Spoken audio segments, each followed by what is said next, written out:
മോശയുടെ മക്കൾ എന്ന് പറഞ്ഞാൽ വളരെ നിഗൂഢതയുള്ള ഒരു സംഭവമാണ്. നമുക്കെല്ലാവർക്കും മോശയെ നന്നായിട്ട് അറിയാം. ഒരു വിപ്ലവകാരിയാണ്. ചെങ്കടലിനെ വിഭാഗിച്ച ഇസ്രായേൽ ജനത്തെ ഈജിപ്തിൽ നിന്ന് പുറത്തു കൊണ്ടുവന്ന ഒരു ഇതിഹാസ നേതാവാണ്. ബൈബിളിൽ മറ്റാരെക്കാളും ഒരുപാട് പ്രാവശ്യം പറഞ്ഞിരിക്കുന്നത് ഈ മോശയെക്കുറിച്ചാണ്. മോശയുടെ ഏറ്റവും പ്രധാനപ്പെട്ട സമയത്ത് ഈ കുടുംബം കൂടെയില്ലായിരുന്നു. ഏറ്റവും പ്രധാനപ്പെട്ട സമയത്ത് അവർ അപ്രത്യക്ഷമായി. പക്ഷെ മോശ അവന്റെ കുടുംബത്തോട് തന്നെയായിരുന്നു. അവന്റെ സഹോദരി മിറിയാം, അവളുടെ ഭർത്താവ്, അവളുടെ മക്കൾ, മോശയുടെ സഹോദരൻ അഹരോൻ, അവന്റെ 4 മക്കളും അവന്റെ കസിൻസും എല്ലാവരും മോശയുടെ കൂടെ ഉണ്ടായിരുന്നു.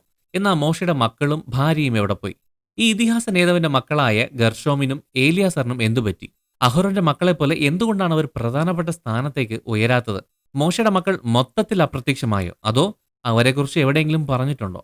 ഈ വീഡിയോയിൽ മോശയുടെ മക്കളെക്കുറിച്ച്, അവരുടെ ജനനം, അവർ പ്രധാനപ്പെട്ട സ്ഥാനത്തേക്ക് വരാത്തതിന്റെ കാരണങ്ങളെക്കുറിച്ച് നമുക്ക് ഈ വീഡിയോയിൽ നോക്കാം.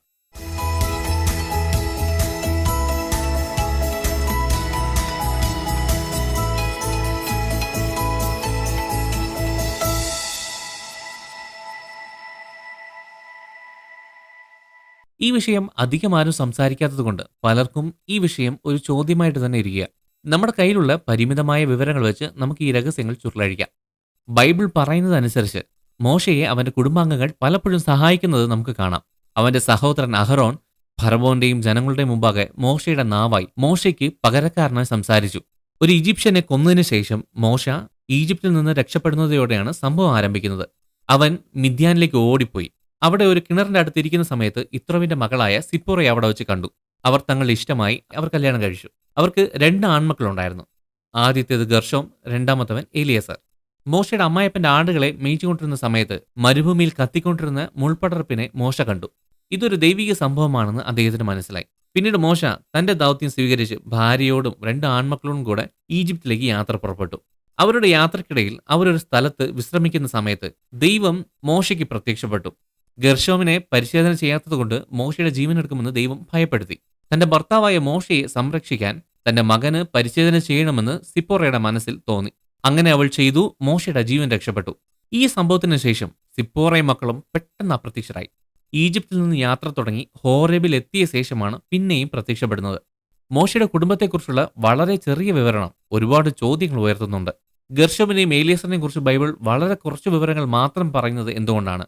നമ്മൾ പ്രത്യേകം ശ്രദ്ധിക്കേണ്ട ഒരു സംഭവം എന്ന് പറഞ്ഞാൽ പുറപ്പാട് 2:22 അവിടെ ഗർഷം ജനിക്കുന്നതിനെ കുറിച്ച് പറയുന്നു. വേറെ മക്കൾ ജനിച്ചു എന്നുള്ളതിനെ കുറിച്ച് അവിടെ പറയുന്നില്ല. ഉൽപ്പത്തി 2:22 ഇങ്ങനെയാ പറയുന്നത്: അവൾ ഒരു മകനെ പ്രസവിച്ചു. ഞാൻ അന്യദേശത്ത് പരദേശി ആയിരുന്നു എന്ന് അവൻ പറഞ്ഞ് അവന് ഗർഷോം എന്ന് പേരിട്ടു. പെട്ടെന്നാണ് പുത്രന്മാർ എന്നൊരു വാക്ക് വരുന്നത്. അപ്പോ രണ്ടാമത്തെ കുഞ്ഞും ജനിച്ചു. പക്ഷെ എപ്പോ ജനിച്ചു എന്നുള്ളതിനെ കുറിച്ച് പറയുന്നില്ല. ഉൽപ്പത്തി 4:20 ഇങ്ങനെയാ പറയുന്നത്: അങ്ങനെ മോശ തന്റെ ഭാര്യയെയും പുത്രന്മാരെയും കൂട്ടി കഴുതപ്പുറത്ത് കയറ്റി മിസ്രൈം ദേശത്തേക്ക് മടങ്ങി. ദൈവത്തിന്റെ വടിയും മോശ കയ്യിലെടുത്തു. ഈജിപ്തിൽ നിന്ന് പുറപ്പെട്ട ശേഷം ഇത്രോ മോശയുടെ മക്കളെ തിരിച്ചു മോശയുടെ അടുത്ത് കൊണ്ടുവന്നു. ആദ്യ മകൻ ജനിച്ചതിനെക്കുറിച്ച് ബൈബിൾ പറയുന്നുണ്ട്. എന്നാൽ രണ്ടാമത്തെ മകൻ ജനിച്ചതിനെക്കുറിച്ച് ബൈബിൾ വിവരിക്കുന്നില്ല. ഇവിടെയാണ് മോശയുടെ മക്കളെക്കുറിച്ച് ഏറ്റവും അവസാനമായി പറഞ്ഞതും.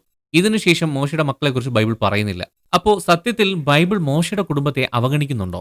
മോശയുടെ മക്കൾ ഇത് ചെയ്യുമായിരിക്കും, ഇവിടെ കാണുമായിരിക്കും എന്നൊക്കെ നമ്മൾ പ്രതീക്ഷിക്കുന്ന പല സ്ഥലങ്ങളിലും അവരെ കാണാൻ പറ്റത്തില്ല.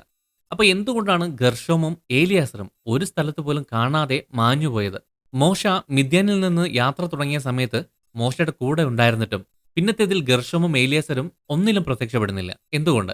അതിനെക്കുറിച്ച് ചില കാര്യങ്ങൾ നമുക്ക് നോക്കാം. ആദ്യത്തേത്, അഹ്റോന്റെ വംശത്തിൽ ശ്രദ്ധ കേന്ദ്രീകരിക്കുന്നു. അഹ്റോനെയും അവന്റെ മക്കളെയും ഇസ്രായേലിലെ പുരോഹിതന്മാരായി ദൈവം നിയമിച്ചു. അത് വലിയ ഉത്തരവാദിത്വം നിറഞ്ഞ ഒരു പ്രധാന സംഭവമാണ്. പുറപ്പാട് 28:1 മുതൽ 3 വരെയുള്ള വാക്യങ്ങളിൽ അഹ്റോന്റെ പുത്രന്മാരായ നാദാബ്, അബിഹു, എലയസർ, ഈഥമാർ ഈ 4 പേരും ഇസ്രായേൽ ആരാധനയുടെ കേന്ദ്രമായിരുന്ന പുരോഹിത പ്രവർത്തനങ്ങളിലും ബലിസമ്പ്രദായത്തിലും നേരിട്ട് പങ്കാളികളായിരുന്നു. അവരായിരുന്നു ചെയ്തു പോരുന്നത്.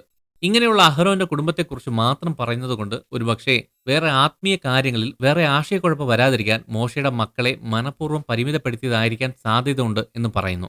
രണ്ടാമത്തേത്, മോശയുടെ അതുല്യമായ പങ്കാണ്. ദൈവത്തിനും ഇസ്രായേലിയർക്കുമിടയിൽ പ്രവാചകൻ, നേതാവ്, മധ്യസ്ഥൻ എന്നീ നിലകളിൽ മോശയുടെ പങ്ക് അതുല്യവും സമാനതകളില്ലാത്തതുമാണ്. ആവർത്തന പുസ്തകം 34:11-12 വാക്യങ്ങൾ ഇങ്ങനെയാ പറയുന്നത്: എല്ലാ ഇസ്രായേലും കാണുകയെ മോശെ പ്രവർത്തിച്ച ഭയങ്കര കാര്യമൊക്കെയും വിവരിച്ചാൽ യഹോവ അഭിമുഖമായി അറിഞ്ഞ മോശയെപ്പോലൊരു പ്രവാചകൻ ഇസ്രായേലിൽ പിന്നെ ഉണ്ടായിട്ടില്ല. കാരണം മോശ എല്ലാ ഇസ്രായേലിന്റെ മുമ്പാകെ ചെയ്ത മഹത്തായ കാര്യം ആരും ഒരിക്കലും കാണിക്കുകയോ ഭയങ്കരമായ പ്രവർത്തികൾ ചെയ്യുകയോ ചെയ്തിട്ടില്ല. ഈ വാക്യം എടുത്തു കാണിക്കുന്നത് മോശയുടെ നേതൃത്വം വ്യത്യസ്തമായിരുന്നുവെന്നും മോശയുടെ മക്കൾ അടുത്ത അവകാശികൾ എന്ന നിലയിൽ ആ നേതൃത്വ സ്ഥാനത്തേക്ക് കയറിയിട്ടില്ല എന്നുമാണ്. മൂന്നാമത്തെ റീസൺ എന്ന് പറഞ്ഞാൽ മിദ്യാനിലേക്ക് തന്നെ തിരിച്ചു പോയി കാണാൻ സാധ്യതയുണ്ട് എന്ന് പറയുന്നു. ചില പാരമ്പര്യങ്ങൾ സൂചിപ്പിക്കുന്നത് പോലെ ഗർഷോമും ഏലിയസറും പുറപ്പാട് യാത്രയിൽ സിപ്പോറയോട് കൂടെ മിദ്യാനിലേക്ക് തിരിച്ചുപോയി കാണും എന്ന് പറയുന്നു.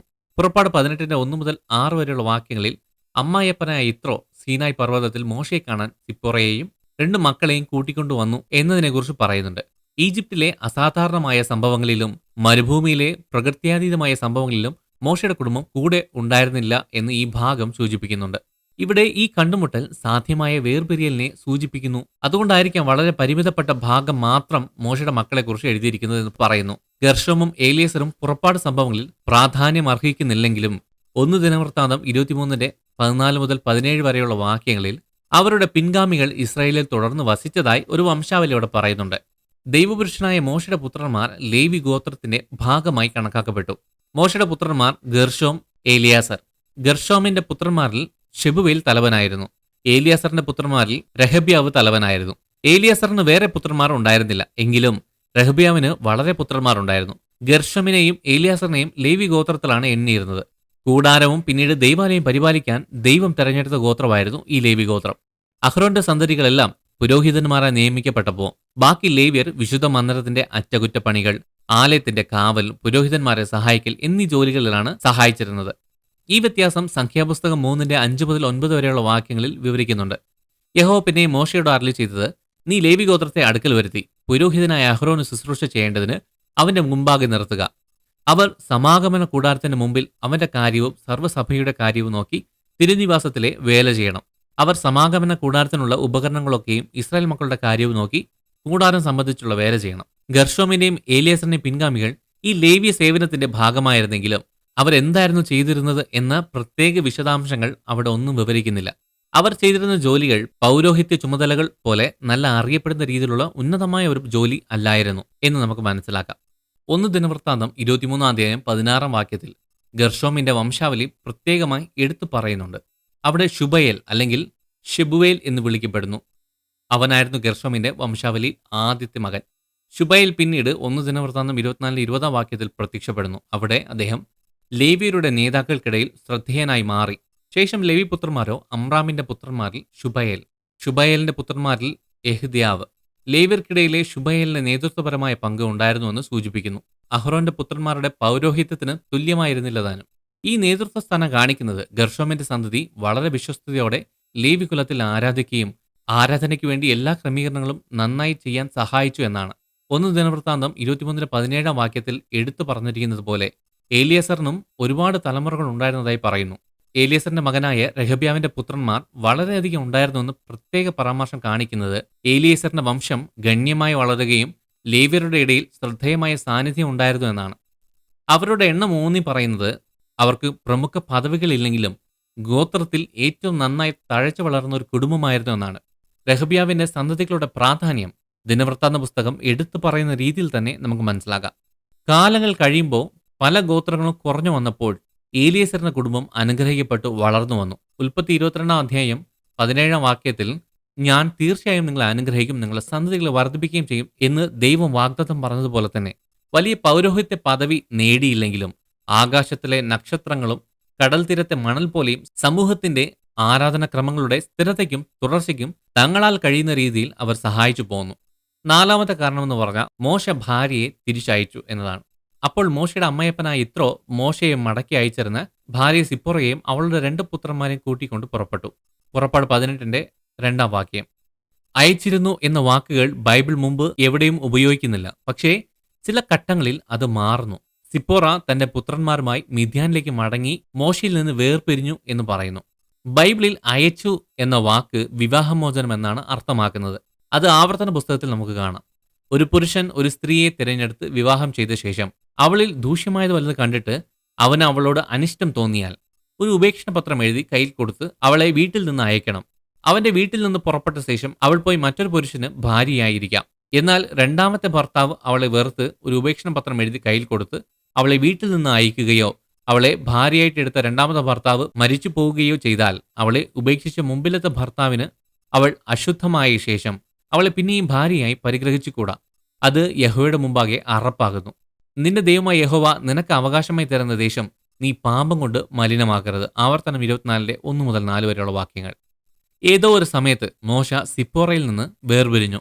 അവരുടെ പുത്രന്മാരും അവളോടൊപ്പം പോയി. അവർ പിരിഞ്ഞ സമയത്ത് തന്നെ അവരുടെ മക്കൾ സിപ്പോറയുടെ കൂടെ പോയി എന്നും അതുകൊണ്ടാണ് ഗർശോമിനെ കുറിച്ചും ഏലിയേസറിനെ കുറിച്ചും ബൈബിളിൽ അതിനുശേഷം പറയുന്നില്ല എന്ന് പറയുന്നു. ഇസ്രായേലിനെ നയിക്കാനും ഈജിപ്തിൽ നിന്ന് അവരെ മോചിപ്പിക്കാനുമുള്ള ദൈവത്തിന്റെ ദൗത്യം ആരംഭിക്കുന്ന സമയത്ത് ആ മഹാനായ നേതാവ് തന്റെ കുടുംബത്തെ നഷ്ടപ്പെടുത്തി ഗണ്യമായ വില കൊടുത്തു.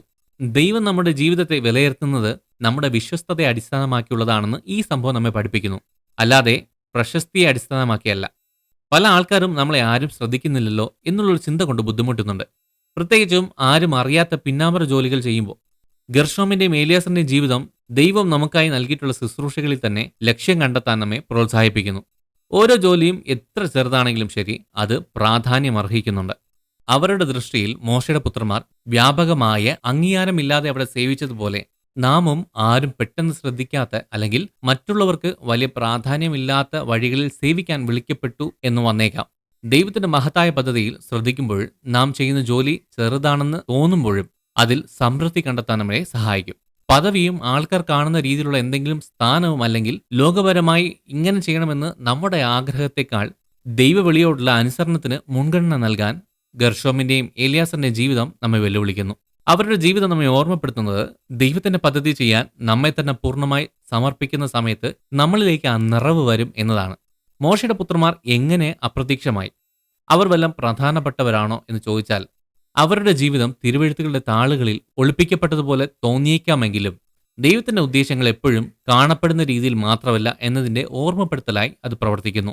ഗർഷോമിന്റെയും ഏലിയാസറിന്റെയും പാരമ്പര്യം മനസ്സിലാക്കാനോ അത് വ്യാഖ്യാനിക്കാനോ പാടാണ്. എന്നാൽ പോലും അവരുടെ ജീവിതം ദൈവത്തിന്റെ വിശ്വസ്തതയെക്കുറിച്ചും അവന്റെ വിളി അനുസരിച്ച് ജീവിക്കേണ്ടതിന്റെ പ്രാധാന്യത്തെക്കുറിച്ചും സംസാരിക്കുന്നു. ബൈബിൾ വിവരണത്തിൽ അവരെക്കുറിച്ച് അധികം പറയാത്തതുകൊണ്ട് അവർ നിസ്സാരന്മാരല്ല അല്ലെങ്കിൽ പ്രാധാന്യമില്ലാത്തവരല്ല, മറിച്ച് ഓരോരുത്തർക്കും വേണ്ടിയുള്ള ദൈവത്തിന്റെ അതുല്യമായ പദ്ധതികളുടെ സാക്ഷ്യമാണത്. ശ്രദ്ധിക്കപ്പെടുന്ന സ്ഥാനത്തായിരുന്നാലും അല്ലെങ്കിൽ ആരും അധികം ശ്രദ്ധിക്കപ്പെടാത്ത സ്ഥാനത്തായിരുന്നാലും ദൈവത്തിന്റെ വലിയ ഗ്ലോറിയിൽ എല്ലാവർക്കും പ്രത്യേക സ്ഥാനമുണ്ട് എന്നതാണ് സത്യം. വീഡിയോ കണ്ടതിന് നന്ദി. ഈ വീഡിയോ ഇഷ്ടമായാൽ ലൈക്ക് ചെയ്യുക, സബ്സ്ക്രൈബ് ചെയ്യുക, നിങ്ങളുടെ അഭിപ്രായങ്ങൾ താഴെ കമന്റ് ബോക്സിൽ രേഖപ്പെടുത്തുക. നിങ്ങൾ ദൈവത്താൽ അനുഗ്രഹിക്കപ്പെട്ടവർ.